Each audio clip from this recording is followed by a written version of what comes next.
It's Wednesday, it's 11:15 and we're live in Westminster. 7 years after the Grenfell Tower fire, the public inquiry has published its final report. But what will justice for the victims look like? The simple truth is that the deaths that occurred were all avoidable, and those who lived in the tower were badly failed over a number of years and in a number of different ways by those who were responsible for ensuring the safety of the building and its occupants. Most likely, the boat collapsed very fast. The smugglers had provided no more than 8 life jackets. So, if help had not arrived so fast, far more people would have faced certain death. After 12 people died off the French coast yesterday, what can be done to stop migrants crossing the channel in small boats? We will set up Great British Energy. This is a publicly owned energy company that will ensure that we have renewable energy, which is cheaper, so bills will be down permanently. That was during the election campaign, but will Labour's green energy plans really mean cheaper bills? And Keir Starmer will face questions from Rishi Sunak at Prime Minister's Questions for the first time since the summer break. Joining me to discuss all that, Labour MP Polly Billington, Conservative MP Ben Opsay-Jekti, Gabby Hinsliff from The Guardian and Liam Halligan from The Telegraph. This is Politics Live.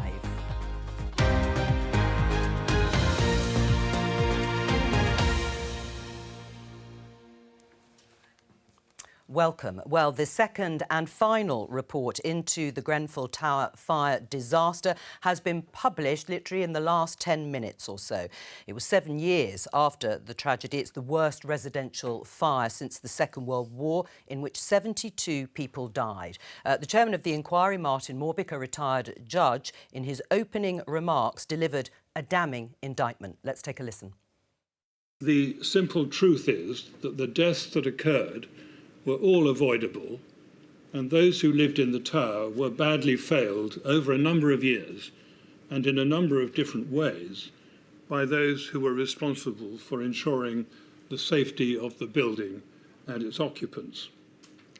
They include the government, the tenant management organisation, the Royal Borough of Kensington and Chelsea, those who manufactured and supplied the materials used in the refurbishment, those who certified their suitability for use on high-rise buildings, the architect, the principal contractor, and some of its subcontractors, in particularly Harley Curtain Wall and its successor Harley Facades, some of the consultants, in particular the fire engineer Exover Warrington Fire, the local authority's building control department, and the London Fire Brigade. Not all of them bear the same degree of responsibility for the eventual disaster, but as our reports show, all contributed to it in one way or another, in most cases through incompetence, but in some cases through dishonesty and greed. Now, the families of the victims have already waited such a long time to hear Martin Morbick deliver his report and hear what he had to say. It could be several more years before any prosecutions actually occur. What does justice look like for the victims and their families? Well, I think it will need to be some kind of prosecutions. I think that's where things are likely to go. I think one of the concerns that people will have is that quite often when it comes to corporate manslaughter, there's a lot of talk about it and very few prosecutions. There's obviously clearly going to be a bit of time where the Metropolitan Police are going to look at the findings of the inquiry in order to be able to make some of those decisions. But my concern would be we've got that, if the legislation that we've got very rarely results in convictions, so I think we'd need to see what the judicial process will result in. Well, Ben, that's certainly what the front page of The Eye is also underlining. Grenfell guilty must now be prosecuted, urge MPs and survivors. We, of course, don't know the full contents yet because literally it has been published, but your impression in terms of what justice must look like?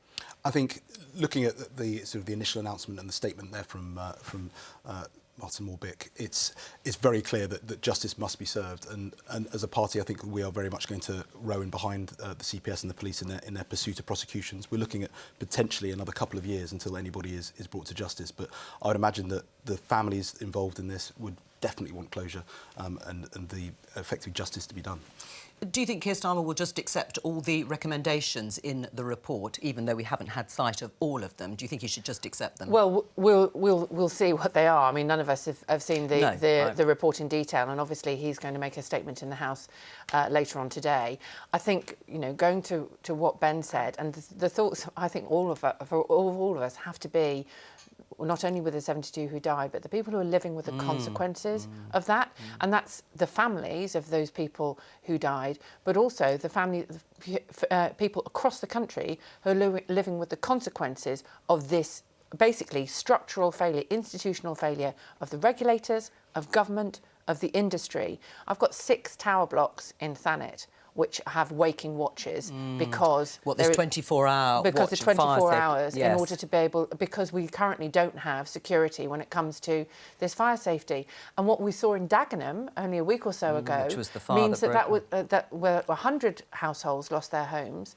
It's amazing that there were no deaths then. And that suggests that this not only is it when justice is delayed, justice is denied, it's actually people's safety is denied while we're continuing to manage to get these things sorted out. Well, and that is an ongoing and critical issue. As Polly has said, there is a statement, a prime ministerial statement, straight after PMQs from Keir Starmer on the report into the Grenfell fire disaster. We will bring that to you, certainly the beginning of it, live after Prime Minister's questions. A couple of things to pick up on. Yes, there are, of course, the survivors. They themselves have waited to hear this report, the trauma of the testimony of so many of those who did manage to get out of the tower before it was completely overwhelmed and engulfed, and this issue that government figures from March show that nearly 2,000 social housing blocks in England have life-critical problems with their external cladding still. And it's staggering. And, you know, I think the last stat I heard was that, you know, yes, remediation work has started in over 50% of the affected buildings. That's still an awful lot where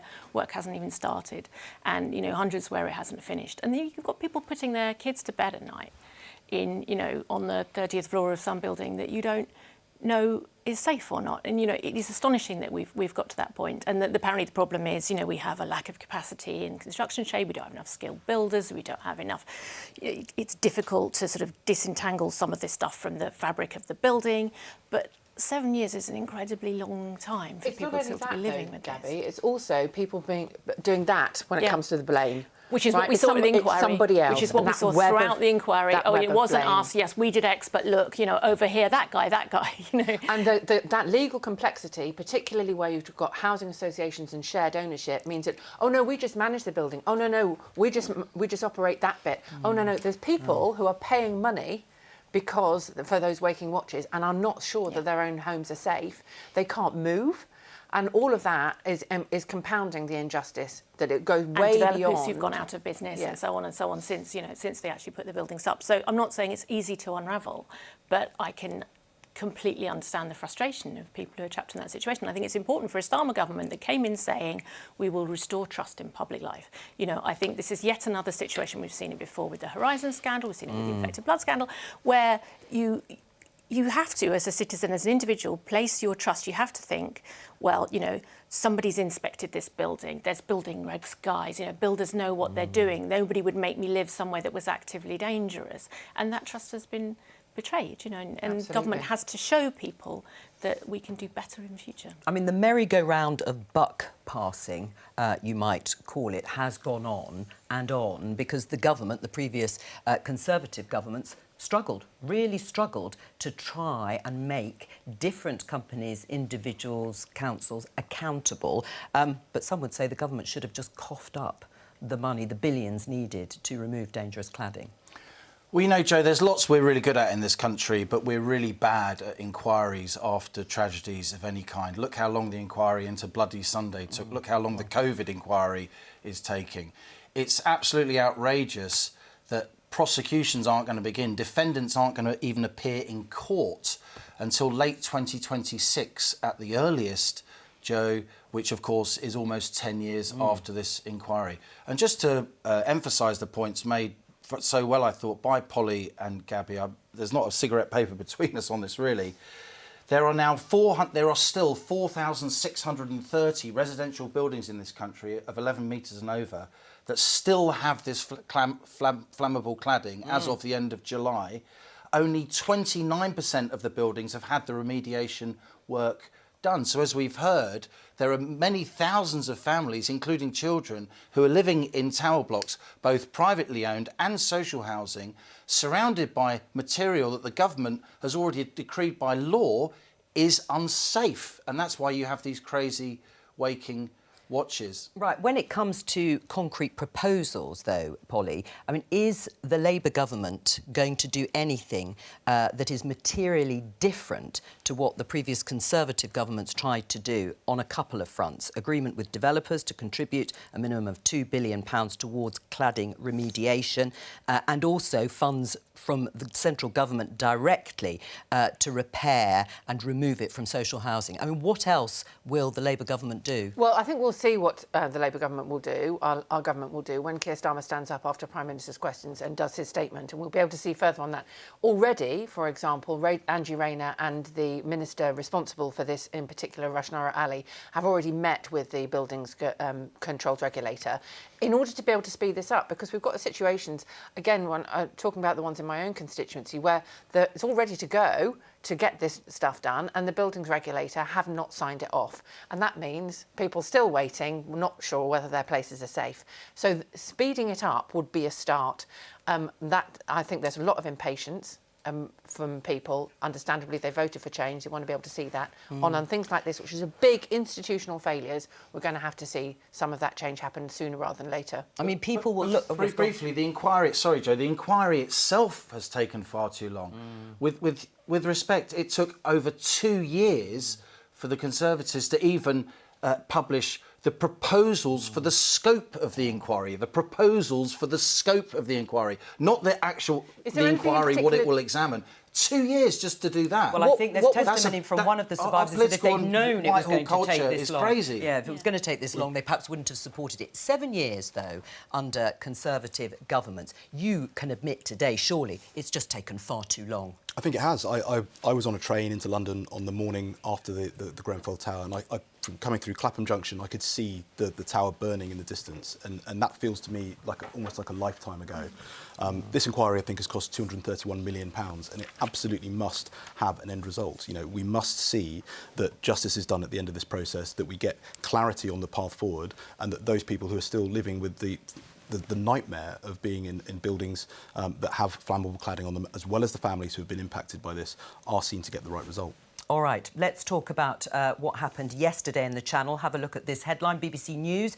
12 die after migrant boat sinks in the Channel. The boat was clearly overloaded. Amongst the 12 who lost their lives, there was a pregnant woman and at least 6 children. Now, we don't know the nationalities of all those who died in the Channel, but many, we are told, were from Eritrea. It's the deadliest loss of life in the Channel this year, but that hasn't stopped another crossing earlier this morning. We can show you pictures here of people trying off the coast of France to get into another overcrowded boat. You can see them there wading out into the water. It is, in fact, the boat eventually intercepted by the French Coast Guard vessel. But as I say, it hasn't stopped literally within 24 hours following the deaths reported yesterday of another boat. There is the French Coast Guard there. Let's have a look at the front page of the Daily Mail. How long before the vile smuggling gangs are stopped? The crossings are continuing, Polly. Labour has promised to smash the gangs. How long will that take? I just keep looking at those pictures and just thinking about those children who aren't with us anymore because of the desperation of their families and the evil criminal gangs who are exploiting them. That's why we want to be able to beef up the border agency and include the security services in being able to do this, and spend the money that was previously spent on the Rwanda scheme to invest in cracking down on those gangs. Because it is their exploitation of people's desperation that is that is driving a lot of this. And we do need. What does that actually look like? It means because this is a suggestion here that the NCA have been twiddling their thumbs for years and doing nothing. Well, what I'm saying is it will include the security services, which I think is quite important in terms of being able to have that kind of power and using the anti-terror laws, which we've previously not been using, in organised criminal law, criminality. If we can't stop things like handguns and drugs being brought into the country, how are we suddenly going to manage to do that with criminal gangs smuggling people? I think what we need to do is to be able to make sure that we are allocating resources, security services resources, to tackle these criminal gangs, which we previously have not been doing, and using that anti-terror legislation and legislation against organised criminality, because that is what this is. Now, I know, Ben, we all know that those things, we can't stop everything, but we could do a lot more than we have currently been doing because there's been the spending Should Labour not of be that looking money. at the pull factors, reasons why people are coming Well, here? I also think we need to be thinking about the push factors, and there. one of them is the fact we don't have any safe routes. And that drives that desperation to cross the channel. And that happens if people literally turn up on the beaches. We can come on to that, but let's focus on the community. demand, because clearly the demand isn't going away in terms of people still paying money, however dangerous it becomes. Well, that's what I mean about having to have some safe routes. Remember, the 5-point plan that the Labour Party stood on and the platform that we stood on in order to be able to get elected included commitment to safe routes, greater cooperation with our neighbours, and to identify some of the causes of this, and to step up internationally to be able to tackle some of the conflicts. People are not everybody. There will be people who are simply fleeing or coming for economic reasons, but a lot of people will be fleeing desperate. How does it stop people who are coming for economic reasons? Well, what we'll have to do is make sure that we're no longer having those gangs there to exploit them. People are paying a lot of money to be able to get into a shonky boat and therefore end up in a very, very dangerous situation. We've been talking about this. The Prime Minister's been talking about this for a long time now, and we keep hearing the same things. We're going to smash the gangs. We're going to smash the gangs. He's been asked repeatedly what he's going to do with the people who are already here who can't be sent back to a safe country, and there's been no answer on that. There's thousands we've already of people. sent hundreds back to Brazil, for example, recently. But there are tens of thousands here. But Ben, I know you're a new MP and it might be difficult to take responsibility for the previous government, but some of the things that they did, which was failing to invest in processing people, so that we've got people sitting in hotels in my constituency because they're not being processed. But when they've been processed, that is wrong. What happens to them? Well, then they need to be returned where there are safe countries. If they can't be returned? And then we'll need to be able to do more to be able to establish where the safe countries are and where there aren't. So there is no plan for the people who can't be returned? Some people will be asylum seekers, Ben. Some people will be asylum seekers. Some will be legitimate refugees. I'm talking about those who aren't. Well, then if they've got a safe country that they can go back to, then we'll send them back to them. So say they've thrown their passport away as they come over, they've arrived here, they claim to be from a country that isn't safe, they aren't given asylum. Where would you send them? Well, we'll need to send them to a safe country. We will need to establish that. So Labour are going to send people who fail asylum to a safe country that they're not necessarily I'm going to bring in our other two guests, but do you want to also say, on behalf of the last Conservative government, which spent an awful lot of time on this, in terms of stopping the boats, which you failed to do, quite evidently, this was something that you just couldn't get to grips with? I think it's an enormously complex task, and I think it's one that's that so far we have not seen an adequate response to across the board. What is clear is that we need to see a deterrent. That deterrent was removed by the Labour government. 8,000 people have crossed since they removed the deterrent. The NCA themselves have said that a deterrent needs to be put in place, and so far Labour has not suggested what sort of deterrent is going to be put in place going forward. Well, let's have a look in terms of the numbers so far from my BBC colleague Simon Jones. He's tweeted more than 8,100 people have reached the UK on small boats since Labour came to power. That's a drop of 16% on the same period last year, though August this year did see a long period of rough weather in the Channel. I mean, despite everything that was talked about during the campaign by the Labour government, those numbers are still extremely high. They are, and we've seen fluctuations before now. They often tend to have more to do with the weather than with policy. I think the one thing, the Home Office will probably be, I would say, quietly relieved that it hasn't gone up, because that was the argument a lot of people made in the run-up to the election. Oh, you cancel the Rwanda scheme, you take away the deterrent, then numbers will go through the roof. That we haven't seen that happen. So what's that telling us? It's telling us that the threat of a Rwanda scheme that was never actually going to work in practice and never happened wasn't much of a deterrent. But the new scheme, just 1 minute, Ben. The new scheme, the new regime hasn't acted yet as a deterrent either. We are kind of roughly where we were. Almost whatever anyone was tried, we've ended up where we were. I think the one thing that's been interesting this time is the French have responded by talking about needing a new migration treaty with the UK. Now, one of the things Labour said, Polly mentioned it, one of the things Labour said during the run-in to the election was, we need to cooperate. The answer to this problem lies somehow between us and France. It lies in better cooperation with the French. What that looks like, what the French would want from us in return for maybe more vigorous and widespread French reinforcement. French enforcement. Who knows? A lot more money, but potentially also, I think, from the French side, you often hear the argument they're drawn by the labour market in the UK. It's too easy to get work in the black market in the UK, and that's what pulls people over. That's what they say. And, it's interesting that the Home Office has started talking more recently about stepping up immigration raids on places where they know people are working illegally, car washes, nail salons, that kind of thing. Liam? Yeah, I mean, it's not just car washes, it's a lot of the construction industry and so on. Look at my name. I'm from immigrant stock. I spent most of my adult life arguing for the merits of immigration, of which my family have been a part. But aside, just for a second, from the tragedy of the small boats and the horrific news from last night, at least 6 children. I mean, it's just crazy. The really big issue here is legal migration. If we should just say that, just hear me out, Joe. The legal migration in terms of numbers, got up in 2022 to the equivalent of the city of Sheffield, one of our biggest cities, in one single year. And a lot of people at the sharp end of the labour market that are competing for housing, competing for public services, they've now got to the point where that is a real issue for them. And the political class is finally responding to that. Look what happened in the European Parliament elections. Look what's just happened in Germany, with immigration being a big issue. Are you saying the focus should be on that issue than the... I'm just asking, because the numbers are so vast... Yeah, in numerical terms, of course, it's legal migration that is the huge issue. But of course, because illegal migration with the small boats, the tragedy is so visceral and human and in front of our eyes as the numbers tick up every day. It's much, much more visible. Look, a few things. Labour are clearly going to have to work out what they're going to do about this. I'd say that across the European Union, the deportation success rate is up at 30%, up from 20% just last year. I do think, with regret, however distasteful it is, there will need to be some kind of third country place where claims can be processed. Otherwise, people just disappear into the twilight economy. And it takes 10 years on average to process these claims, by which case, illegal immigration has worked for that person. So that's why they're paying upwards of £3,000, £4,000, £5,000 to sit in a boat that could be a death trap. There is a lot. Obviously, Polly's completely right. We need to preserve our safe routes. Of course, we need to... We don't have any safe routes. That's the problem. They're very, very small numbers. I agree with you.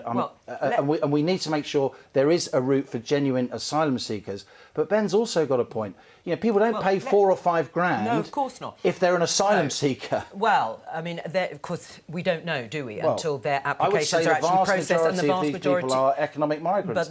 And animus, I understand, because it's what my people did. But a lot of applications are processed, it was legal, and they are granted. Just to talk about your point about a third country being used, would you support that idea? I mean, it is going back to an older... I think we're going to have to investigate how we have a return scheme so that people can go to places that are safe.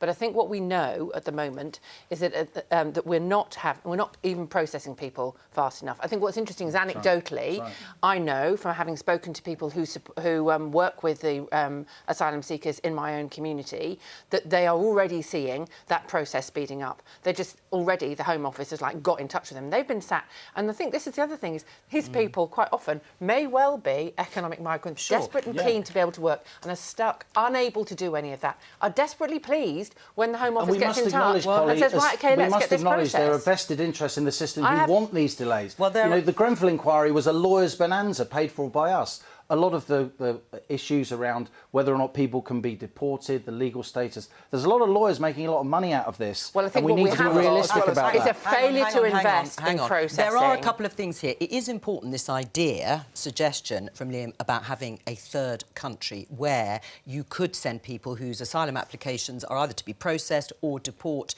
people to countries where there are no agreements with the UK, like Eritrea, like Iran, like Afghanistan, in order to actually find a resting place for these people. I agree, and I think that needs to be in place not only as a deterrent but also as an option. But also we need to look at Liam's wider point about other vested interests. Look at the local councils who are going to really struggle if all of these asylum seekers who are here currently are granted asylum, and by that I mean in the round all the people who have applied for asylum, whether or not they are truly eligible. The strain on social housing in inner city areas is going to go through the roof, and you only need to look at some areas of London to see how that is impacted by the number of HMOs that we have and the number of people who are living there. But this actually goes to a point about the last government's black hole. They allocated £350 million a year for housing of asylum seekers. When you actually look at the books, they were spending £7 billion.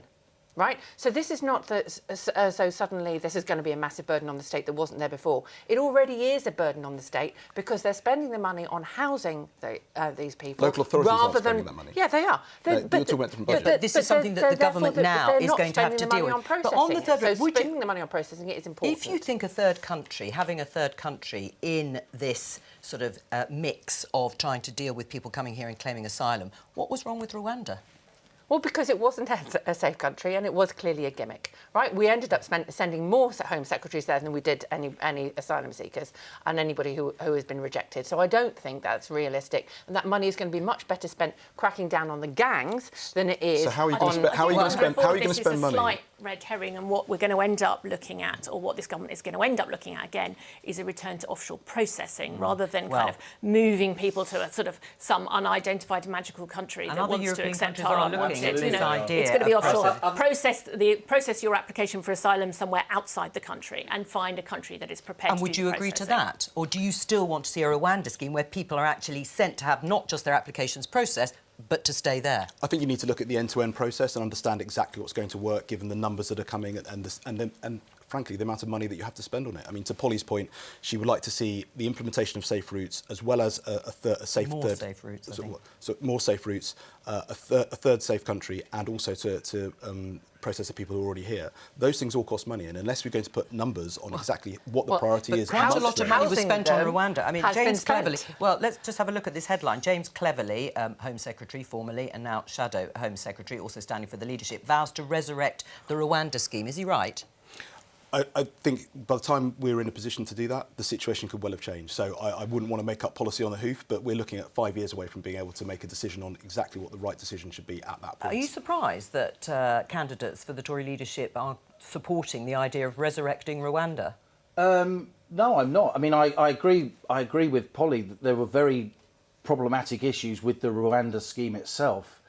And again, I say this with regret, the idea of using third countries to process is now mainstream across, centre-left parties across the European Union. The idea Yeah. So it's not like it's some horrendous thing. And just on the Tory leadership contest... But it also, I mean, you could have offshore processing in France on the other side of the channel, you can. Not in Rwanda, which might be more You can, but mainstream EU parties are now looking at third-party processing for the same reasons that our political and media class have been doing so. And one other thing I'd say on this Tory leadership contest, which I'm sure we'll come on to, this idea that you have to leave the ECHR to solve this small boats problem, that's just... It may be part of the solution, but many other EU countries in the ECHR, as we are, they deport people with a 30% success rate on average, as I've just shown. And that is another big discussion, which we'll leave for another day. Let's talk about the Great British Energy Bill. Has its second reading in the Commons tomorrow. And you heard Keir Starmer, the Prime Minister, at the beginning of the programme, saying it will bring bills down. He tweeted this during the election. Labour's first step to set up Great British Energy will save families up to £300 a year off their energy bills. A vote for Labour on Thursday, the 4th of July, is a vote for change, and so on. But let's have a look at this headline in The Telegraph from earlier this week, which actually accuses Labour, Ed Miliband in particular, the Energy Secretary, betraying families with energy-saving pledge, says Claire Coutinho. Shadow Energy Secretary says her successor's policy is rooted in ideology rather than fact. Polly, do you stand by Keir Starmer's claim, the Prime Minister's Minister's claim that Great British Energy will reduce people's energy bills by up to £300 a year. That was based on independent modelling at the time, and that was what that's what the platform that I stood on and many other people stood on. And you stand by it. And I think what we've got to understand is that we will be lowering bills. The reality that bills are going up now is because the previous government failed to wean us off the oil and gas, which gives us the energy spikes that we're seeing. So we need to be doing what we're doing in terms of renewable energy because it's cheaper, because it's cleaner, and because it's homegrown and increases our energy security. Liam, do you agree? Well, I agree in general that renewable energy is a good thing, and this country's done pretty well. 40% on average of our electricity is provided by renewable energy.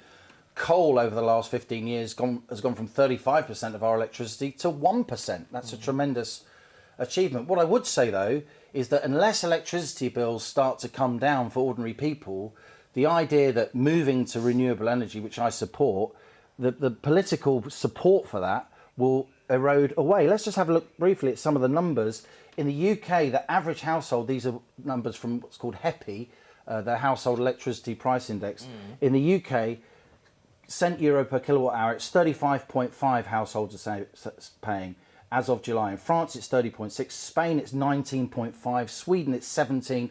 We have very, very expensive electricity for households and firms in this country. That's what the numbers show. So will Labour's plans despite work? our big renewable share. And it's, aside from the Green Energy Company, it's all to do with how we trade electricity in this country. The model is broken. It's all linked to the marginal price of gas. Yes, and that is what's pushing up electricity prices, plus our lack of gas storage. And unless these electricity prices come down and ordinary people feel the benefit from all this renewable stuff, why ordinary people The short answer is that model, that £300, 300 quid off your bill, is based on the assumption that 98% of our electricity will be from clean sources by 2030. We're not on track to do that at the moment. Right. If Great British Energy, by providing more capacity to invest in renewables, gets us to that point, then our bills will come down.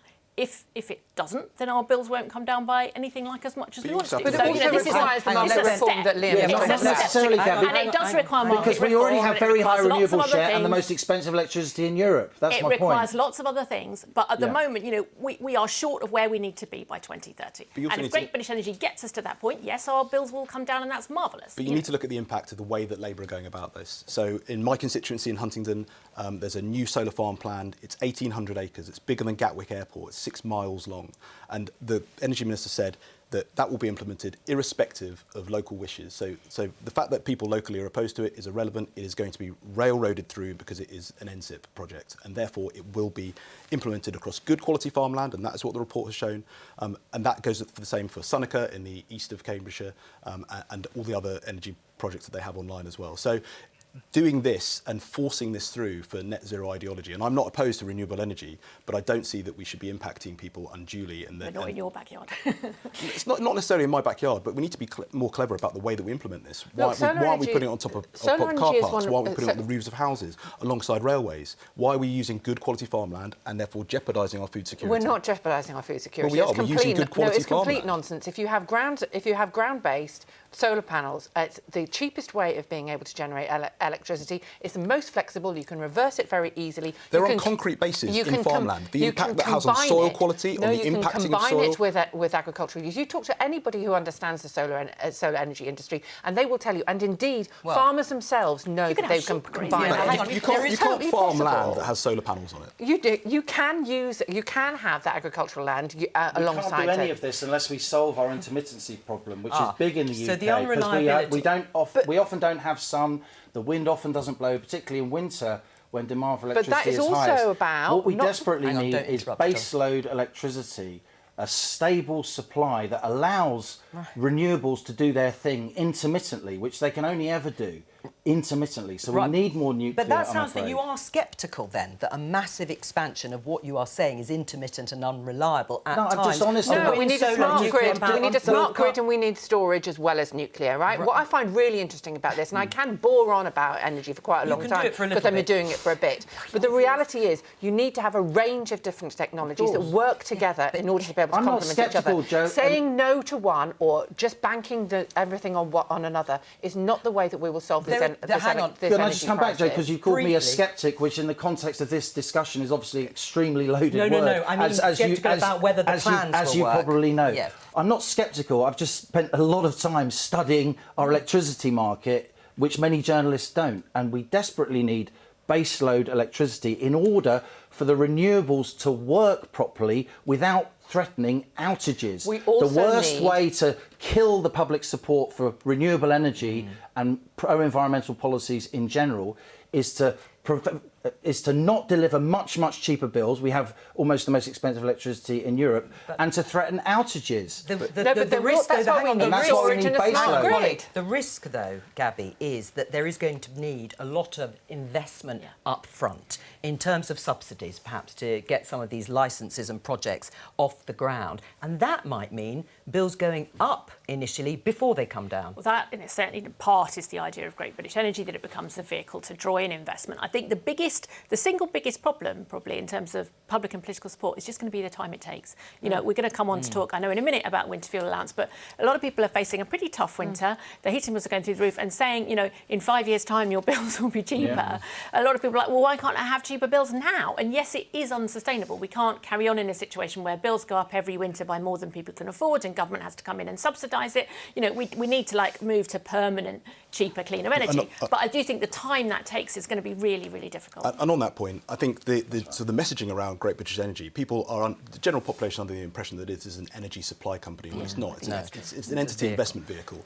And we need to make that, or the Labour government needs to make that very clear to people, that this is not a new power company. As well as that, you know, the 131 projects that were signed off last week in the auctions for clean energy, those were started in March under a Conservative government, and Ed Miliband was very keen to take full credit for those. But they cost 1.5 billion. The winter fuel allowance cost 1.4 billion. So Labour is effectively net zero, means netting off clean energy against pensions. Well, it's about hang long-term on, investment Polly, and having to fill a black hole that you left behind. Since you've made that contrast with means Segue. testing, segue, yes, to use the jargon in the industry, let me just show you the Guardian headline. Starmer to face test next week, because there's going to be a vote as MPs vote on limiting winter fuel allowance. Polly, are you comfortable with the idea of means testing the winter fuel payments, which will mean millions of pensioners losing that money? Nobody wants to do this. But Nobody wants to do the government's this. chosen to. We have been forced to because of the consequences of the big 22 billion black hole that's been left to us by the previous public government. sector pay rises are now at the expense of pensioners. I think if you don't want to cut waiting lists and pay nurses properly and talk to the nurses that I speak to who get food bank parcels because they're struggling. Speak to the people in my constituency. I've had more communication about winter fuel payment than anything else in the last 2 weeks. Pay review body's recommendation to nurses and doctors, and we have fulfilled that obligation. Ben, we are a grown-up government that sits down around the table and negotiates with trade unions rather than turns their back. no conditions. Well, hang on, That's Ben. absolutely Ben, not true. do you want the government to reverse this? You don't want them to press ahead with this? I do not want the government to press ahead with the winter fuel payment. Let's just show you a clip of Kemi Badenoch, whom I understand you are supporting in the leadership contest. This is from 2022, in the last leadership contest, talking about this subject. Come back.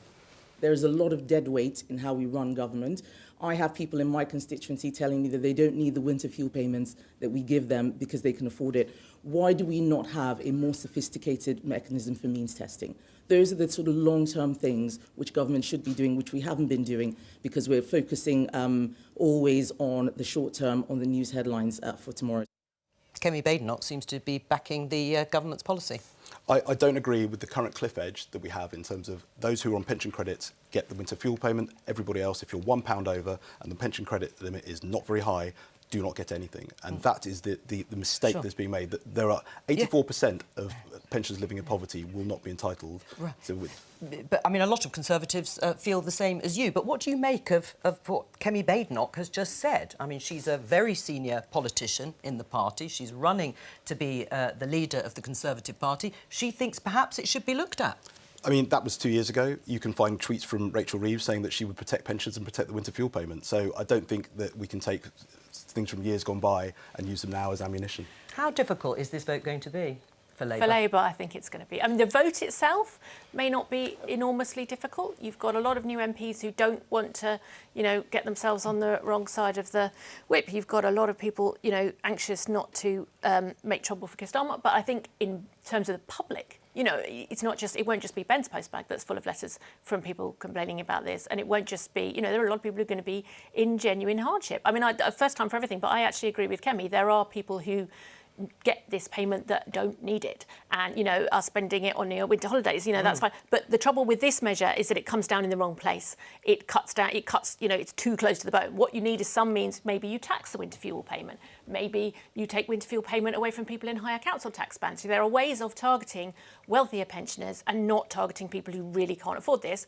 But that's not what Rachel Reeves chose to do. Now we're going to see whether the government can be flexible. It's a test of both Keir Starmer's agility, I think. He's very good at setting a plan and sticking to it. That may not be the right thing to do this time.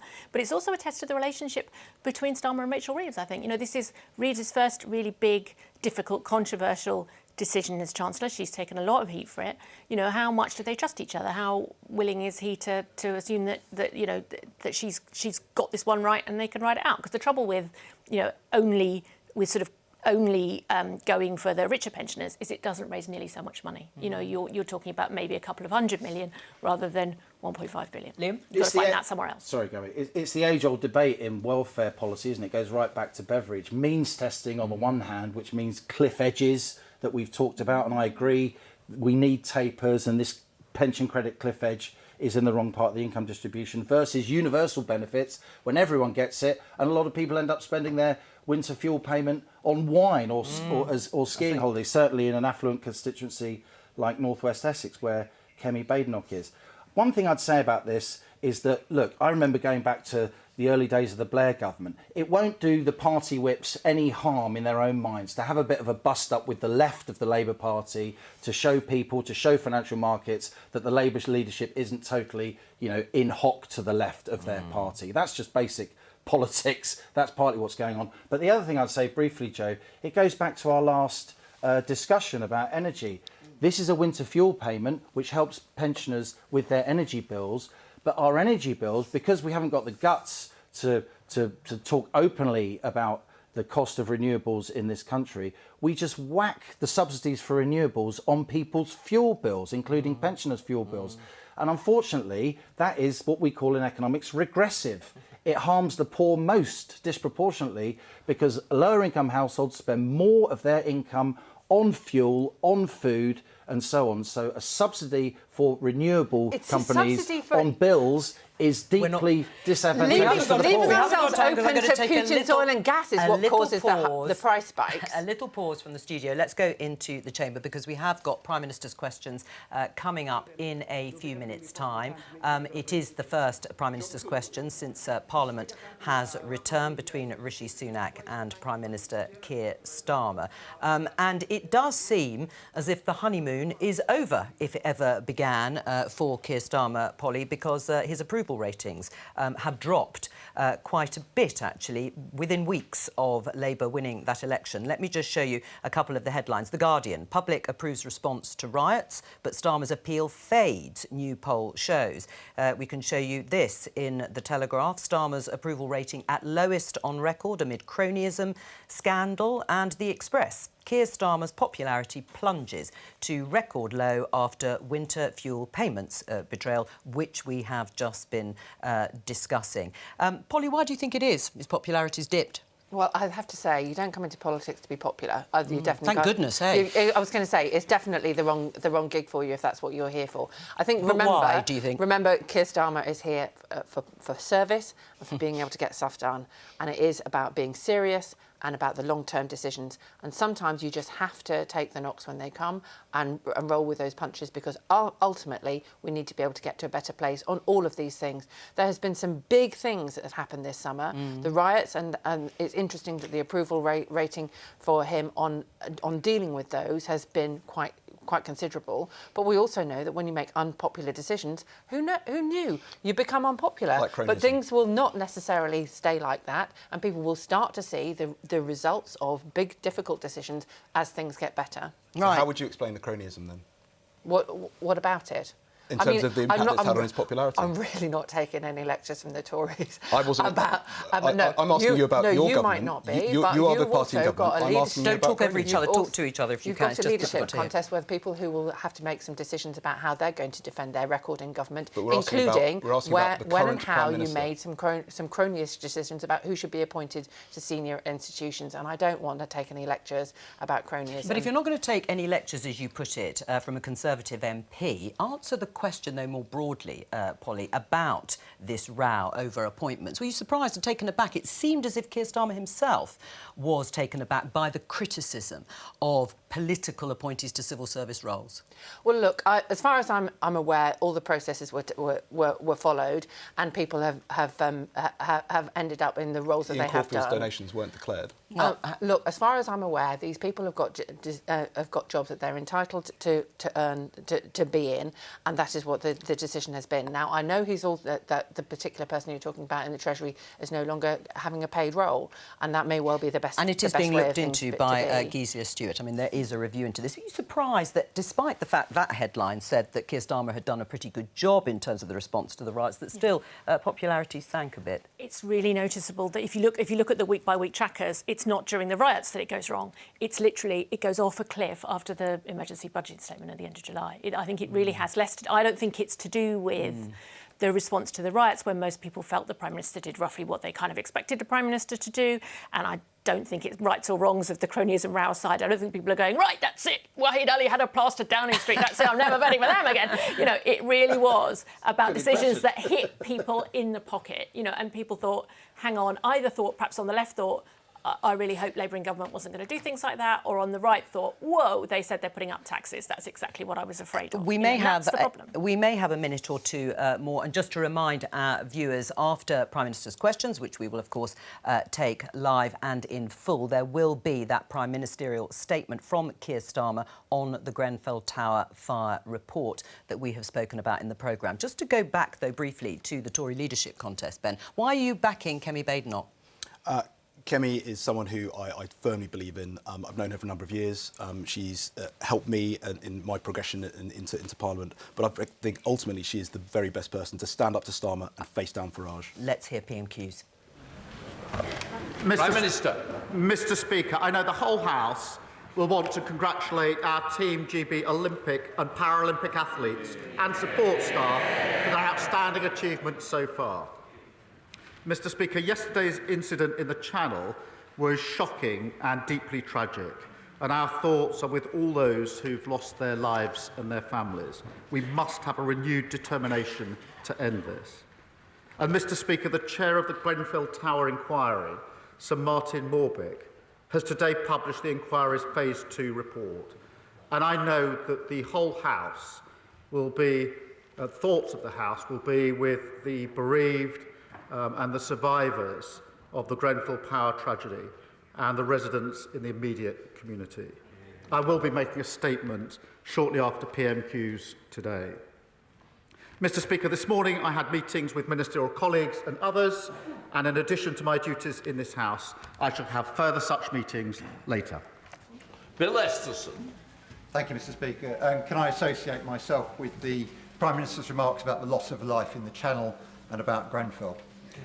The latest suicide figures are a sobering reminder of the misery caused by mental ill health.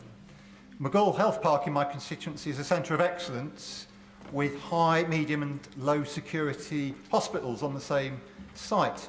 The staff do an amazing job, but demand has gone through the roof, especially since the pandemic. Does my right honourable friend agree that it is essential that we have the same level of priority for mental health care and physical health care in this country? Yes, and I thank my honourable friend for raising this critical issue.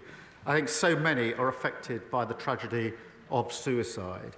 I'm pleased to hear about the work that he refers to, but 1 million people are not getting the support, the mental health support that they need. And that is why we will recruit 8,500 mental health workers to treat adults and children, and bring forward legislation to modernise the Mental Health Act an act which I think is well overdue for modernisation. Thank you. We come to the Leader of the Opposition, Rishi Sunak. Thank you, Mr. Speaker. And can I join with the Prime Minister in paying tribute to the Grenfell community? And we're going to rightly discuss that important issue shortly after PMQs. Can I also join him in congratulating our record-breaking Olympians and Paralympians on everything that they have achieved? And lastly, could I just pay tribute to the hard work, bravery and dedication of our police? This summer, in challenging circumstances, they served our communities commendably and kept us all safe. Now, Mr. Speaker, government is about making choices, and the new Prime Minister has made a choice. He has chosen to take the winter fuel allowance away from low-income pensioners and give that money to certain unionised workforces in inflation-busting pay rises. So can I just ask the Prime Minister, why did he choose train drivers over Britain's vulnerable pensioners? Mr. Speaker, this government was elected to clear up the mess left by the party opposite and to bring about the change that the country desperately needs. Our first job was to audit the books, and what we found was a £22 billion black hole. Well, it's no good them complaining. Richard Hughes, the chair of the OBR, was very clear. He described it as one of the largest year-over overspends against forecast outside of the pandemic. His words. So we've had to take tough decisions to stabilise the economy and repair the damage, including targeting winter fuel payments whilst protecting pensioners. 800,000 pensioners are not taking up pension credit. We intend to turn that around. We're going to align housing benefit and pension credit, something the previous government deferred year after year after year. And because of our commitment to the triple lock, pensions are projected to increase by over £1,000 in the next 5 years. Rishi Sunak. Well, Mr. Speaker, the Prime Minister also inherited inflation back at target, interest rates being cut, unemployment low, and indeed the fastest growing economy in the G7, Mr. Speaker. But that's not the point, because the Prime Minister now has to start taking responsibility for his own decision. And if, as he says, the public finances are a priority, it was his decision, and his decision alone, to award a train driver on £65,000 a pay rise of almost £10,000. And it was also his decision that a pensioner living on just £13,000 will have their winter fuel allowance removed. So can the Prime Minister explain to Britain's low-income pensioners why he has taken money away from them whilst at the same time given more money to highly paid train drivers? Well, Mr. Speaker, we spent the whole election with him trying to tell the country that everything was fine, and this is the result they got. A massive mandate on this side to change the country. And if he carries on pretending everything is fine for ordinary people across the country, they're going to be there for a very, very long time. And I remind him that we inherited absolute chaos from the party opposite. We lost an average of 3 million working days a year to strikes under his watch. And you cannot fix the economy if the trains don't work, and you can't fix the economy if the NHS isn't working. And when it comes to winter fuel payments, they're having a competition, as I understand. They're going to be voting later on today. Well, his shadow housing minister, we found this. She's the favourite, I think. Some of them will be probably voting for her this afternoon. She said, her words, "I have people in my constituency telling me they don't need winter fuel payments. Why do we not have a more sophisticated mechanism for mean testing?" That's their favourite, I think, in the contest that they are having. Mr. Speaker, again, the Prime Minister talked about the public finances. The UK's public finances are more robust than almost that of any other major advanced economy. Here we have it. He inherited a lower deficit than France, America, Italy. Order. When I do point you to be quiet, I do mean it. I don't need a reaction back like that. Well, the UK currently has a lower deficit than France, America, Italy and Japan. It has the second lowest debt in the entire G7. And he opposed every difficult decision that we took to deliver that. So I certainly am not going to take any lectures from him on that, Scott. But he talked about protecting ordinary people. Well, last year, under the Conservative government, a low-income pensioner with just £13,000 received not only the winter fuel payment, but also hundreds of pounds of additional cost of living support, both of which he has now scrapped. Age UK have said cutting the winter fuel allowance is the wrong policy. And only this morning, we've learned that the vast majority of the poorest pensioners, pensioners in poverty, are going to see that vital support removed. So can he tell the House, very specifically to the pensioners that are watching, how much less support a pensioner on £13,000 will receive this winter?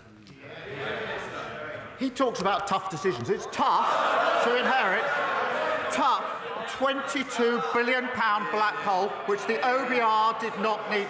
That is the inheritance. That's what they left. Now, back when they were in government, they'd have pretended it wasn't there. They'd have walked past it, put it in the long grass. We're not going to do that because we were elected to change this country for the better and stabilise our economy. No Prime Minister wants to do what we have to do in relation to the winter fuel allowance, but we have to take the tough decision to stabilise our economy to ensure that we can grow it for the future. And as I've said, we are working hard on pension credit. We're allowing housing benefits, which they didn't do for years, and over 5 years, it's a projected increase of up to £1,000 for those on pensions. We are tough decisions that they done. The government doesn't have to choose to take money off low-income pensioners in order to give it to highly paid train drivers. That is a choice that he has made, and it will be clear to any pensioners watching that he simply can't explain why he has made that choice.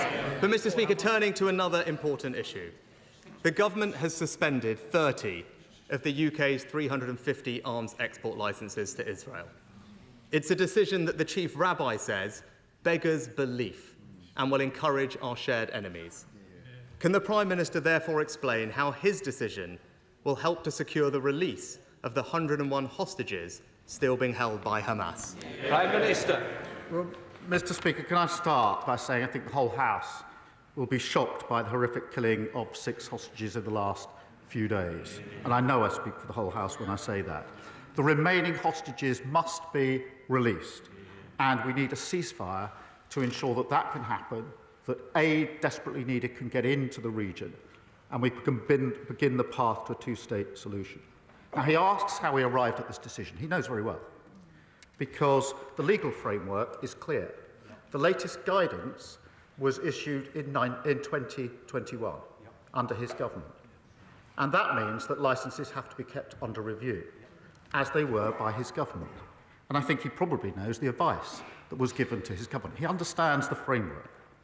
We've carried out the review in the same way and come to a clear legal conclusion, and shared that conclusion, the assessment, with Parliament. We will, of course, continue to stand by Israel's right to self-defence, but it is important that we are a country committed to the international rule of law. That gives us the strength of argument with our allies on important issues. This is a difficult issue, I recognise that, but it's a legal decision, not a policy decision. And the Prime Minister knows the framework, and they shout, they issued the guidance, they know what the test is, that test has been assessed, we've come to a conclusion, and we've put that before the House to consider. Prime Minister. Well, Mr. Speaker, I appreciate the Prime Minister's answer, but he'll know that decisions like this also have important and broader geopolitical implications. And he mentioned allies. It's essential that we maintain transatlantic unity in the face of terrorist threats and avoid any perception of splits between our two nations. So can he therefore update the House or tell the House what engagement he had with the United States prior to taking this significant decision? Prime Minister. I acknowledge the importance of working with our allies on all issues, as we have been doing, as I was able to make very clear at the NATO summit that I attended in the early summer. And of course, as he would expect, as the House would expect, we have talked this through with our allies. They understand. They have a different legal system. That is the point they made. It chunters from the start. This is a serious issue. It requires serious consideration. And the Prime Minister knows the legal framework. He knows the legal framework very well. He also knows that applying that framework, the facts of that framework, and arriving at a decision does not permit me to simply then say I'm not going to implement the legal decision and conclusion that's been reached. I don't think he's really inviting me to do that. Mr. Speaker, not only do these decisions have geopolitical consequences, but they also have emotional ones too. And the Prime Minister took this action on the very same day as the funerals of Israeli hostages murdered by Hamas. It's something that the Board of Deputies described as a terrible, terrible message to be sending. And I hope the Prime Minister understands the hurt that has been caused, and can he take this opportunity to reassure Israel and the Jewish community that the United Kingdom and this House stands behind Israel and its right to self-defence. Prime Minister. Let me be very clear about that. I've said it before, I'll say it again. We absolutely recognise and support Israel's right to self-defence and have taken action in support of that right of self-defence. And I've made that repeatedly clear in all of my engagements with Israel across the region and with all of our allies. I absolutely stand by that. But in relation to licences, this isn't an Israel issue. It's the framework for all licences that have to be kept under review. It's the same test for all licences, as the Prime Minister knows. And having applied the law to the facts and come to a legal conclusion, I don't think the Prime Minister is really inviting me to put that to one side. We have to, the Leader of the Opposition. This is a serious issue. We either comply with international law or we don't. And we only have strength in our arguments because we comply with international law. I appreciate the party opposite didn't think that international law mattered, and that's why we got into the pickle that we did. Lord Hatton. Mr. Speaker, I welcome the Home Office's decision to close the Bibby Stockholm barge in my constituency. We all know this barge is a gimmick. First, it arrived late. Second, it cost the taxpayer a fortune. Third, it was laden with fire and disease risks. And fourth, it likely contributed to the death of a 27-year-old asylum seeker on board.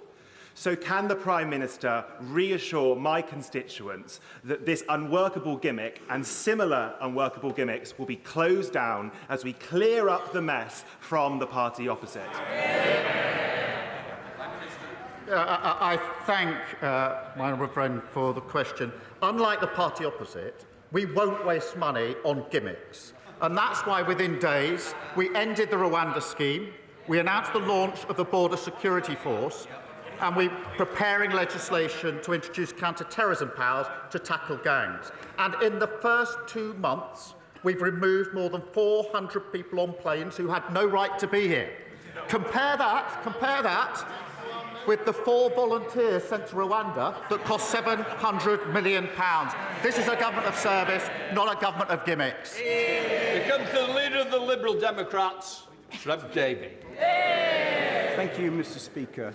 Can I echo the Prime Minister's words about the terrible tragedy at Grenfell, welcome the inquiry and look forward to the statement we'll discuss shortly. Mr. Speaker, for the last 18 years, Norman has been a full-time carer for his wife, Ros, who has MS and Alzheimer's disease. Early this year, he was forced to go back to work to earn the extra money for the cost of caring for his wife. As their income is just a few £100s above the limit for pension credit, they're set to lose their winter fuel allowance unless the Prime Minister listens to these benches and others and changes this plan. So, if he doesn't, what advice does the Prime Minister have to Norman and Ros and millions of struggling pensioners as they face rising heating bills this winter? Prime Minister. I thank the honourable member for raising that important question. I know how much he, both politically and personally, has championed carers. We have taken a difficult decision, and I'm not pretending it's not a difficult decision. Of course it's a difficult decision. because we have to stabilise the economy. We have to stabilise the economy. We went through, the first thing the Chancellor did was an audit. She found £22 billion worth of unfunded spending commitments. We can't walk past that. We can't pretend it doesn't exist. That's what the last government did. We have to take tough decisions. We will put all the support in that we can, obviously talk to the learned gentleman about this, but we have to take the tough decisions in relation to this. They walked away from those decisions. That what got us into the mess in the first place. You can't grow your economy, you can't fix your economy unless you stabilise it first. Ed Davey. Can I say to the Prime Minister, we recognise the appalling financial problems left to him by the last Conservative government, but can I say no one understands the difficult decisions you need to take to balance the books as unpaid family carers like Norman. So many millions of pensioners have struggled over recent years thanks to the last government. The number of pensioners who can't afford to heat their homes has doubled since 2019. So will the Prime Minister support our campaign for more urgent action to invest in insulation and renewables so we can help pensioners and all families make it cheaper to heat their homes every winter? Yes, of course. And I remind him that there are 800,000 pensioners who are not claiming pension credit, which of course then deals with the winter payment allowance. And so that's why we are taking so much care to ensure that we can get them onto pension credit. Again, aligning housing benefit with pension credit, something they left undone for years, will make a massive difference. And of course the triple lock, which over 5 years will mean pensions are expected to rise by up to £1,000. Yasmin Qureshi. Thank you, Mr. Speaker. 4 years ago, the previous government ordered a review into the hormone pregnancy test drug Primidose and found that the drug had caused avoidable harm.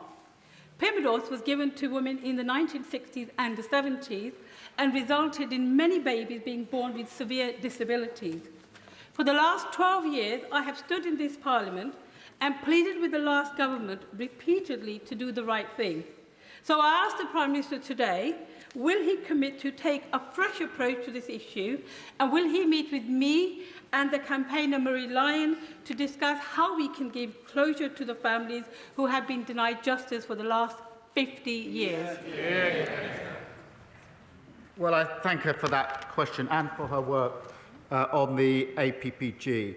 I am sympathetic to the families who believe their children suffered from these tests and committed to reviewing any new evidence which comes to light. Mr. Speaker, at the moment the Health Department is reviewing a publication from Professor Danielson and we'll follow the results of that review.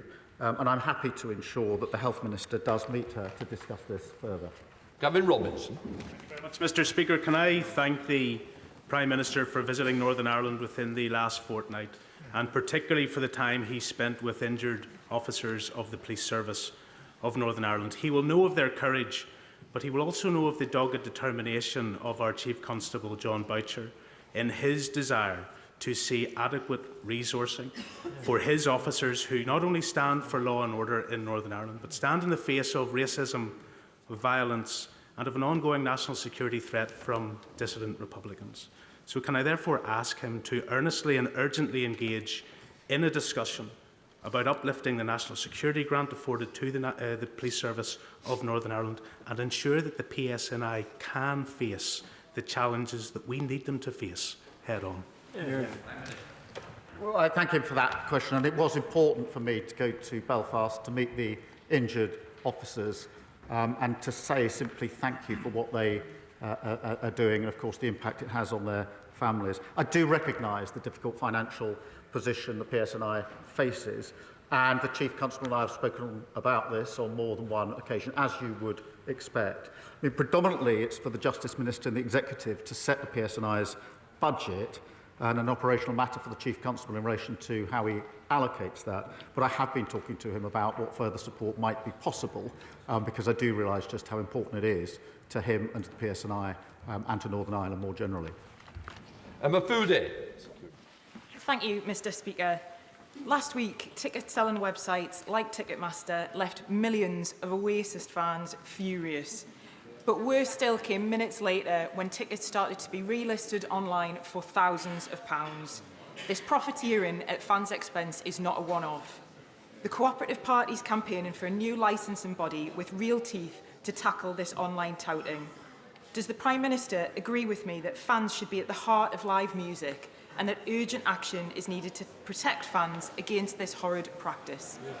Prime Minister.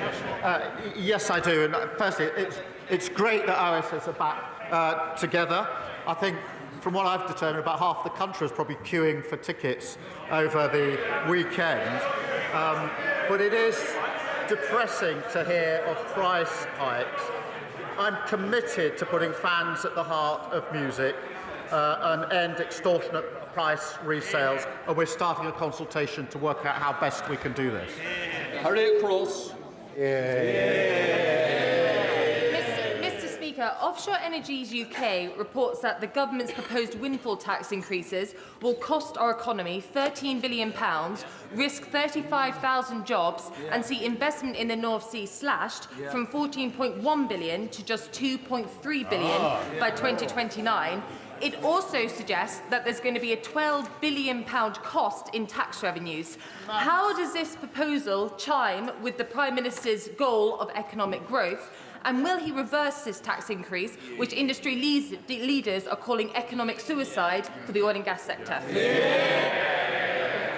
Mr. Speaker, we're committed to the transition that is necessary in relation to energy to renewables, which will lead to cheaper energy, energy independence and the jobs of the future.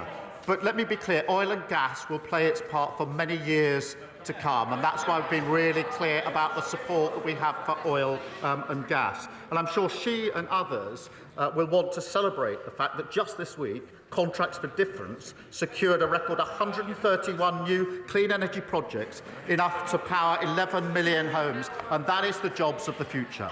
Chalmers. Thank you, Mr. Speaker. The Prime Minister will remember visiting my constituency in June, where we toured Germany Beck, a fantastic development of 600 new homes. But because of Tory dither and delay, it took the best part of a decade for that site to get through planning. You can grumble all you want, but my families are paying the price for their mistakes. Can the Prime Minister reassure me that this government will speed up the planning process so we can get more homes built, and will one of his ministers meet with me to discuss the housing crisis in York? Yes, I remember that visit well, and was struck by the delays in planning because the system was broken by the previous government. We will deliver 1.5 million new homes, Mr. Speaker, drive economic growth and fulfil the dream of home ownership, shattered for 14 years under the former government. And that means changing the planning rules, a tough decision they were not prepared to make that happen and to grow our economy. Thank you. Mr. Carmichael. Thank you, Mr. Speaker. Last month, SSE, the operators of the new Viking Energy wind farm in Shetland, were paid £2 million in order not to generate any electricity from it. Is there not something badly wrong with an energy market that pays big corporates not to produce electricity, while the people living amongst the turbines endure some of the highest levels of fuel poverty in the country? So will the Prime Minister and the Government now look seriously at the idea of an islands tariff, so that islands communities, such as those represented by me and by his honourable friend from the Helen and the Near, may see some genuine benefit for the community from hosting renewable energy developments such as this? Well, I thank the honourable gentleman for raising this issue, which is obviously a considerable concern to him and his constituents. The National Grid, as he knows, does balance the grid by occasionally requesting some generators to stop when there's not enough capacity on the network. That's not good enough. That's not acceptable for the reasons set out in his question. It's a problem that wasn't fixed over the last 14 years, but a problem we are determined to fix as we go forward. And I will make sure that a relevant minister speaks to him about the particular issue in his constituency. Dr. Peter Prinsley. Mr. Speaker, thank you. As a surgeon from East Anglia, I welcome the measures the new government has taken to fulfil its mission to fix the NHS. In my constituency of Bury St Edmunds and Stowmarket, the West Suffolk Hospital is badly affected by RAC. Just like the James Paget Hospital in Norfolk, where I've worked for nearly 30 years. Does the Prime Minister agree with me that the RAC hospitals must be priorities as the new government undertakes its review of the new hospital programme? I thank him for his question, and also he brings huge expertise to this area. We have to reset the new hospital programme and put it on a sustainable footing. The last government promised 40 new hospitals. The problem is there weren't 40, there weren't new, and some of them weren't even hospitals. Hospitals with RAC will, of course, including West Suffolk Hospital, must be a priority. So we're reviewing the programme, and the Secretary of State will update Parliament as soon as possible. Shaw. After 14 miserable years of the worst Tory government in modern times, the best this Prime Minister can offer the British people is things can only get worse. Well, for him and his calamitous opinion ratings, that's probably true. But why does he think he has such an unprecedented fall in his popularity? Is it his attacks on the pensioners? Is it leaving children in poverty? Is it the re-emergence of Labour cronyism? Or is it because his austerity is even worse than the Conservative variety? I remember when they used to sit here. It's a long way up, and there's very few of them, so I don't think we need lectures on popularity and non-election. Thank you, Mr. Speaker. I welcome this week's news on the changes, the government plans around Ofsted, including the removal of single-word judgments. This is great news for head teachers in West Lancashire who've raised this issue with me, along with other issues around Ofsted, and for parents who will have more transparency on the performance of schools. How does the Prime Minister see these changes developing a more positive relationship between Ofsted, government and schools, and improving standards so that all our young people can thrive? Prime Minister. Mr. Speaker, we're committed to the best education for every child, whatever their background and wherever they come from. The current single grade does not work well, and that's why we're going to have a richer dashboard which will give parents more information and allow intervention more quickly, and that's why it's been so warmly welcomed across the country. Rebecca Pope. Thank you, Mr. Speaker. I am new to this House, but I know that we all want our pensioners to live with dignity and security. In my constituency of Reigate, there are around 17,000 pensioners expected to lose their winter fuel payment this year. Shocking.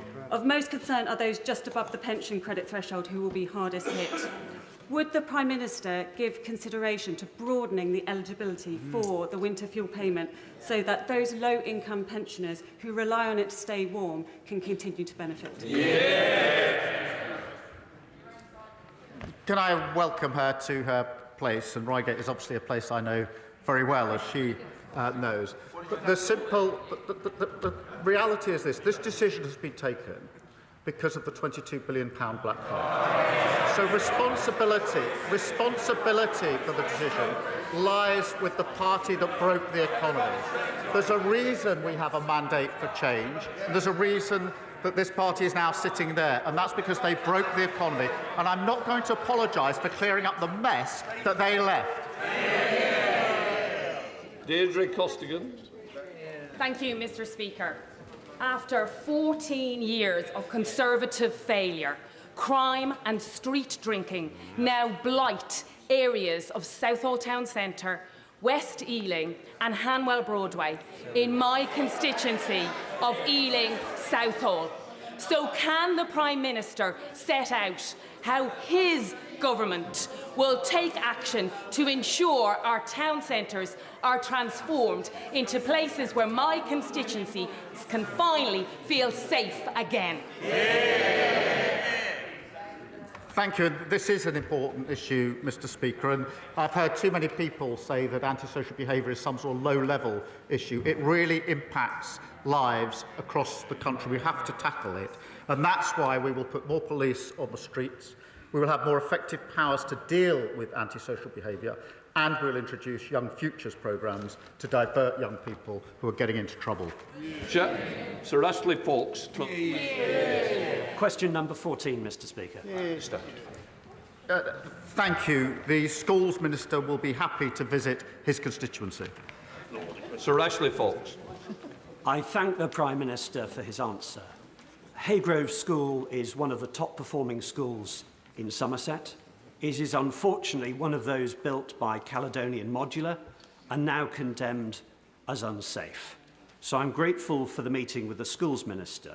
But can the Prime Minister give Haygrove School and the other schools affected an assurance that they will be rebuilt and quickly? Because those pupils and staff are still working in porter cabins. I'm grateful. I do recognise how serious an issue this is and why he raises it. It is of real importance. The Minister will visit, and the Department of Education is pursuing all available avenues for redress against the parties responsible for the issues at the school. But I will make sure that the Minister is fully briefed and has a full discussion about this when that visit takes place. Sean Davis. Mr Speaker, I'm a proud MP for a new town, but over the last 14 years, Telford has lost its A&E. Less police officers, GPs, teachers per head, and we've also had 40% cuts to our local government budgets. Will my right honourable friend, the Prime Minister, back places like Telford rather than overlook us, as has been the case over these last 14 years? Prime Minister. I thank him for raising this issue, and I know he'll be a really strong champion for his constituency. We're a government that will be based on actions, not slogans, and that's why we'll have local growth plans, improve public services and invest in transport links. We will fix the mess that they left after 14 years, and we will devolve power to those with skin in the game. Tim Farrell. Thank you, Mr Speaker. In the last 5 years, there have been 10 fatal accidents on the A66 along the short stretch in the Eden Valley in Westmoreland. So in our community, we are naturally deeply concerned that the vital A66 Northern Transpennine project, which would make the roads considerably safer, has been put under review by this government. Will the Prime Minister take the opportunity now and end this uncertainty today, commit to this project and save lives? I thank him for raising this question about fatalities on roads, and that is a very serious issue in relation to the A66 and other roads across the country. We have inherited a broken economy. We have to review what we're spending money on. We're going through that review, and we'll report back as soon as we can. Gurinder Joseph. Thank you, Mr Speaker. Will the Prime Minister join me in sending condolences to the family of Jazia Coke, a 13-year-old boy who was stabbed and tragically killed in my constituency? Does the Prime Minister share my concerns about the prevalence of young people carrying knives, and what more can be done to end this scourge that is destroying families and communities? Mr Speaker, I'm sure I speak for the whole House in saying our thoughts are with Jazia's family at this difficult time. This is tragic, it is senseless, and the age just absolutely makes one shudder. Our mission is to halve knife crime. Zombie-style knives and zombie-style machetes will be banned from the 24th of September, and there'll be a surrender scheme which has been started on 26th of August. And we are doing a rapid review on online sale of knives, which is often a problem in these cases. So we will pursue that with determination, and I invite everybody across the House, in light of this and so many other tragic cases, to join with us on that mission. Final question, Karen Bradley. Thank you. Thank you very much, Mr Speaker. Those of us from Staffordshire Moorlands are immensely proud of our beautiful area and unique identity. So can the Prime Minister guarantee that we will not be forced into a devolution deal or local government reorganisation against our will? I think it's very important that local people have a say, but it's equally important that we do devolve to those who have skin in the game. And one of the ways in which we can restart our economy is making sure that those with skin in the game take the decisions that are relevant to them and their area. That completes Prime Minister's questions. I'll let those who are leaving the chamber leave quickly before we start the statement. That is the end of Prime Minister's questions. As you heard there from the Speaker, Sir Lindsay Hoyle, he is saying that people who need to leave the Commons chamber, MPs who have to go, should do so now. You can see them flowing out. But in a few moments' time, we will hear from the Prime Minister, Keir Starmer, as he gives his statement in response to the publication of the second and final report on the Grenfell Tower fire disaster. It is 7 years since that disaster claimed 72 lives. It was the worst residential fire since the Second World War, and justice has yet to be done, in the words of much of the testimony that we have heard from both survivors and families of the victims. Let's go back into the chamber. Mr. Speaker, this morning, Sir Martin Morbick published the final report of the Grenfell Tower inquiry. And I'm sure the whole House will join me in thanking him, the members of the inquiry and the whole team for their dedicated work. Mr. Speaker, I want to speak directly to the bereaved families, the survivors and those in the immediate Grenfell community, some of whom are with us in the gallery today. Sir Martin concluded this morning, and I'm afraid there's no way of repeating this that won't be painful. He said the simple truth is that the deaths that occurred were all avoidable, and that those who lived in the tower were badly failed over a number of years and in a number of different ways. By, as the report lays out in full, just about every institution responsible for ensuring their safety. Mr. Speaker, in the face of an injustice so painful, so deserving of anger, words can begin to lose their meaning. 7 years still waiting for the justice that you deserve. I want to say very clearly on behalf of the country, you've been let down so badly, before, during, and in the aftermath of this tragedy. And while Sir Martin sets out a catalogue of appalling industry failures, for which there must now be full accountability, he also finds, and I quote, decades of failure by central government. He concludes that in the years between the fire at Knowsley Heights in 1991 and the fire at Grenfell Tower in 2017, there were many opportunities for the government to identify the risks posed by the use of combustible cladding panels and insulation. And he concludes, and I quote, by 2016, the department was well aware of those risks, but failed to act on what they knew. He further finds that the department itself was poorly run, and the government's deregulatory agenda dominated the department's thinking to such an extent that even matters affecting the safety of life were ignored, delayed, or disregarded. So, Mr. Speaker, I want to start with an apology on behalf of the British state to each and every one of you, and indeed to all of the families affected by this tragedy. It should never have happened. The country failed to discharge its most fundamental duty, to protect you and your loved ones, the people that we are here to serve, and I am deeply sorry. I also want to express my admiration for the strength it must have taken to relive these events when giving your evidence to the inquiry. And indeed, to see written down today the circumstances that led to the death of your loved ones.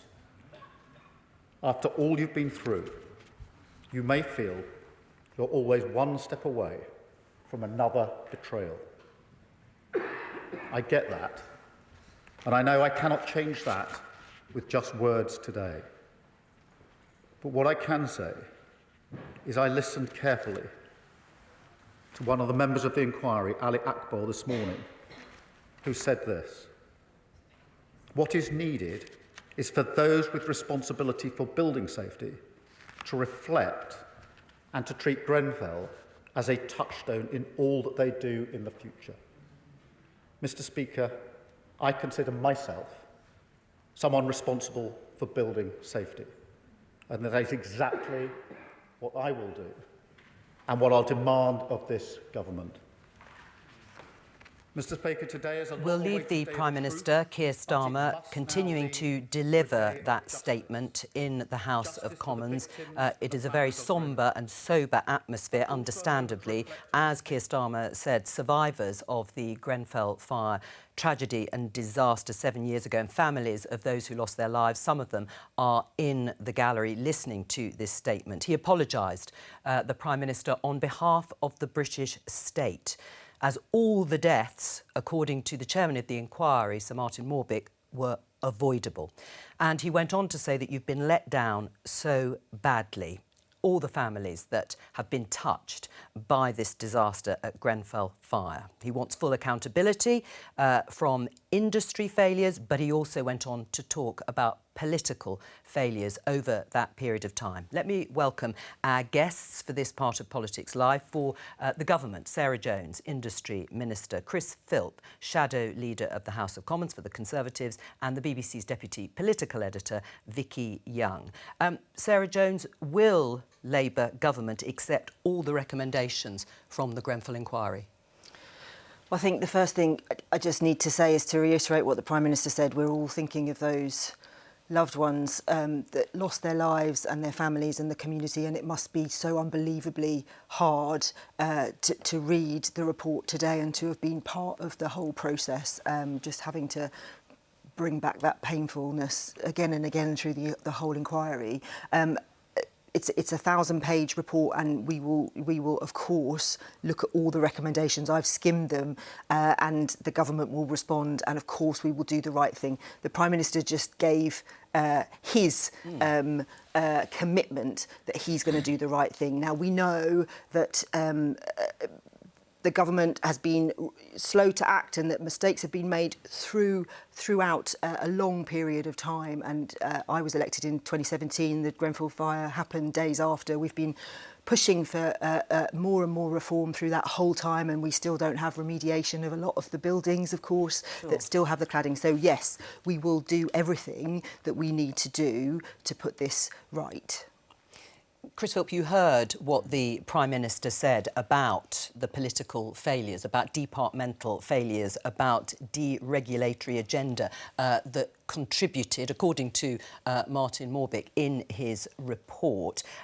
It is, and do you accept, because of the remediation that is still ongoing, I mean, according to data from the Housing Department, at the end of July this year, 4,630 residential buildings over 11 metres in height have been identified as having unsafe cladding. Only a third of those have had cladding removed. That's a grotesque failure of Conservative governments.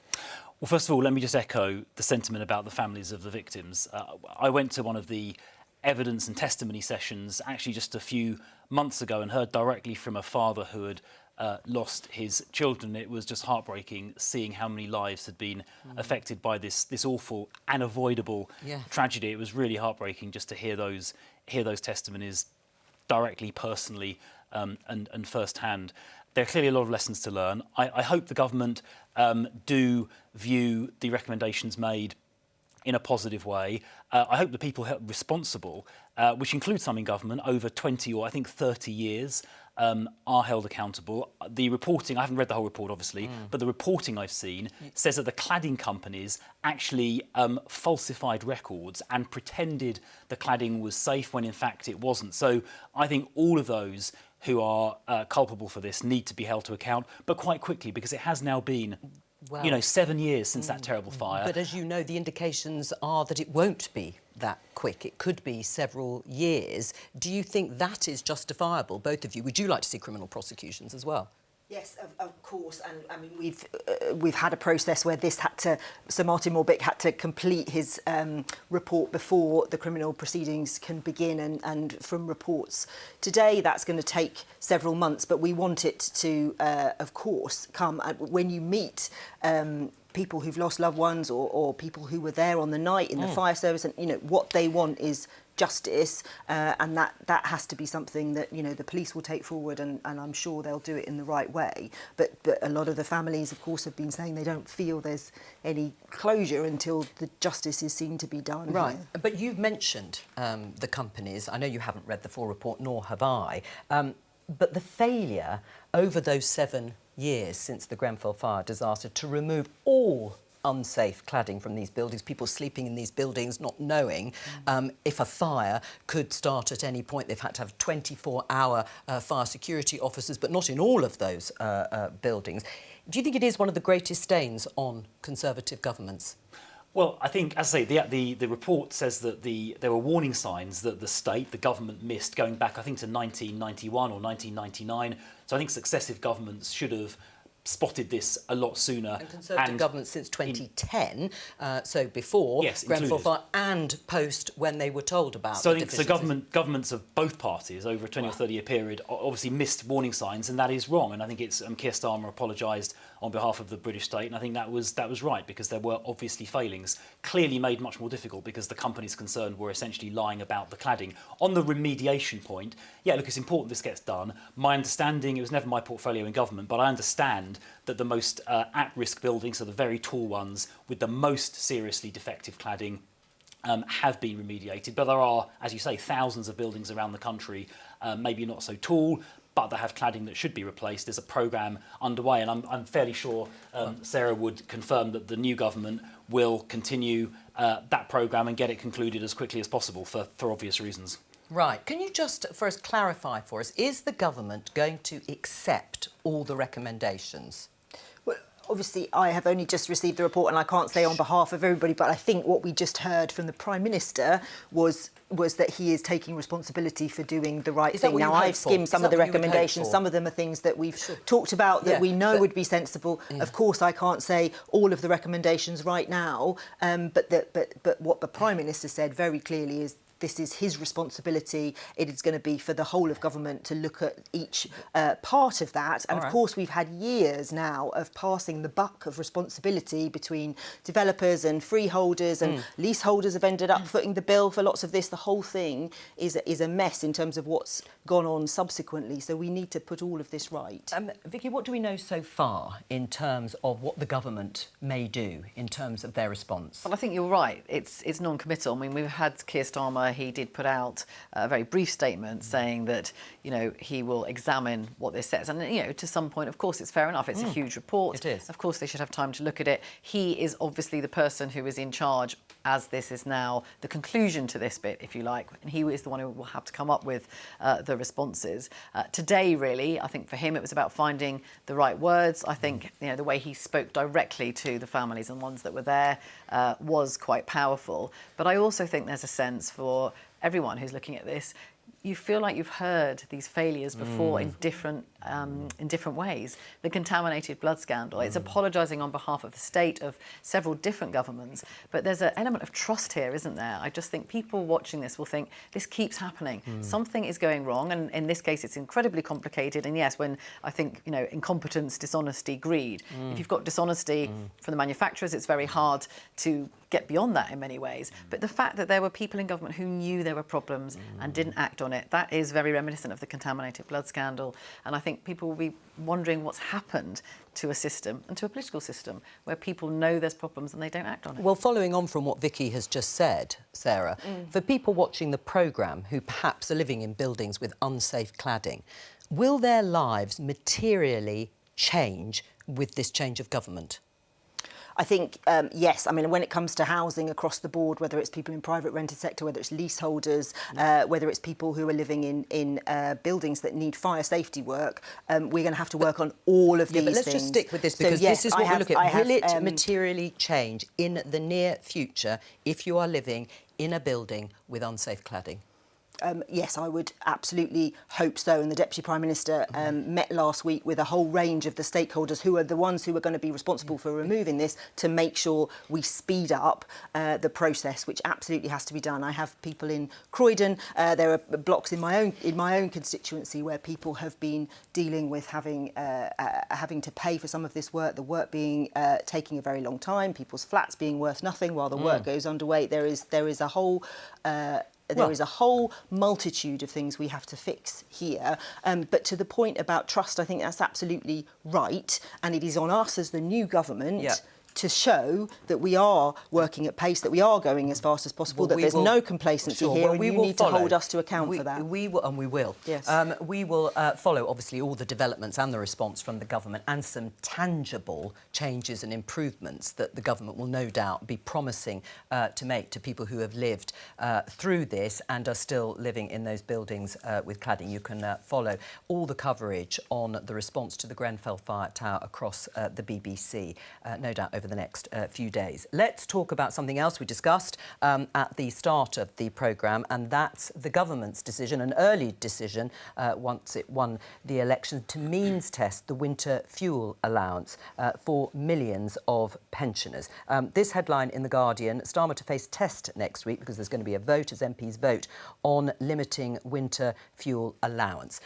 Just before we get to that, Sarah, there are a couple of phrases that have been used. Keir Starmer said that decision, which saves, I think, around £1.3 billion, not insignificant, but a fraction of what is a £2.274 trillion economy. When Keir Starmer said it was essential for stabilising the economy, what exactly did he mean? What he meant was that when we were first elected and we were presented with this £22 billion black hole that we are faced with, which is not made up. Well, hang on. But why is it essential? So, for a number of reasons, but firstly, the announcement, just going back to that announcement, was not just the means testing. We cancelled some road projects. We're reviewing the hospital building programme. Sure. We asked government departments to make departmental savings so that we could fund the pay review bodies. It is a package. Without this, and OK, you say it's a package, but without this announcement, he said this policy, Keir Starmer, and one of your colleagues, Lucy Powell, said there would have been a run on the pound last week or at the beginning of this week.